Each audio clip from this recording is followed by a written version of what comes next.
సినిమాలలో విలనిజాన్ని చాలా చూపెడుతుంటారు. ఎక్కడెక్కడియో సంఘటనలు బేస్ చేసుకుని చూపెడతా ఉంటుంటారు. ఆ సినిమా వాళ్ళకి కూడా షాకింగ్ పరిణామం అయినటువంటి ఒక స్టోరీ ఇది. దీన్ని ఏ వెబ్ సిరీస్గానో తీయాలేమో, లేకపోతే నవల రచయితలు రాయాలేమో. నేను ఎప్పుడో చదివా ఒక నవల, ఎవరు రాశారో గుర్తులేదు, కానీ నేను రచయితల పేర్లు గుర్తుపెట్టుకోవడం తక్కువ, కథలు మాత్రం మైండ్లో ఉండిపోతాయి. ఒక వ్యక్తిని ఉన్నట్టుండి బంధించారు. అతను లేచేటప్పటికి ఒక ఇంట్లో ఉన్నాడు, అతని కాళ్ళకి బేడీలు ఉన్నాయి, దానికి తాళాలు ఉండవు, తిరగడం వండుకోవడానికి అన్నీ కావాల్సినటువంటి ఎక్విప్మెంట్ మాత్రం ఉంది. ఎంత ప్రయత్నించినా ఎంత అరిచినా బయట నుంచి ఎవరు స్పందించరు. నెలల తరబడి అతన్ని అట్లాగే ఉంచేస్తారు. ఇలాంటి క్రూరత్వాలు కూడా ఉంటాయా అని చూశాను నేను.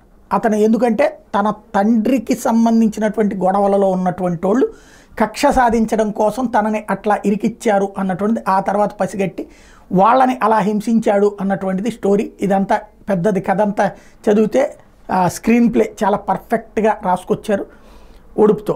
ఆ కథ ఇప్పుడు ఇవాళ నిజమైంది.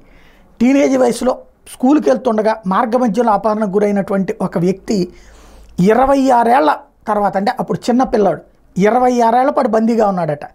ఇది అల్జీరియాలో జరిగిందట.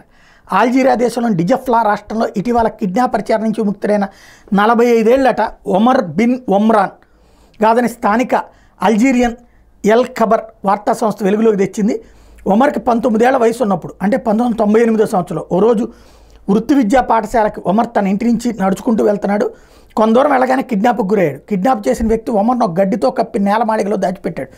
ఎందుకు కిడ్నాప్ చేశాడో, ఎందుకు ఇన్ని సంవత్సరాలు అక్కడే ఉంచాడో ఎవరికి తెలియదు. కిడ్నాపర్కి ఒక తోబుట్టు ఉన్నాడు. ఆ వ్యక్తి ఇటీవల తన సోషల్ మీడియా ఖాతాలో విషయం రాసుకొచ్చాడు. ఊర్లో కిడ్నాప్ ఉదంతంలో తన పాత్ర కూడా ఉందని ఒక పోస్ట్ చేశాడు. ఈ పోస్టుని ఒమర్ కుటుంబం గమనించి వెంటనే దర్యాప్తు సంస్థకి సమాచారం ఇచ్చారు. దీంతో నేషనల్ జెండర్ మెరీన్ దేశ దర్యాప్తు సంస్థ పాత కేసును తిరగదోడింది. పోస్టు పెట్టిన వ్యక్తిని విచారించి కిడ్నాపర్ ఇంటిని కనిపెట్టారు. అధికారులు ఆదివారం కిడ్నాపర్ ఇంటి మీద మెరుపుదాడి చేసి ఇల్లంతా వెతికారు. చివరికి గడ్డితో ఉన్న రహస్య సెల్లార్లో ఒమర్ని కనుక్కున్నారు. 61 ఏళ్ల కిడ్నాపర్ పారిపోతుంటే పోలీసులు పట్టుకున్నారు. కిడ్నాపర్ ఇల్లు ఒమర్ సొంత ఇంటికి కేవలం 100 మీటర్ల దూరంలో ఉందట. ఈ సెల్లార్ ఒక గొర్రెల కొట్టం కింద ఉందట.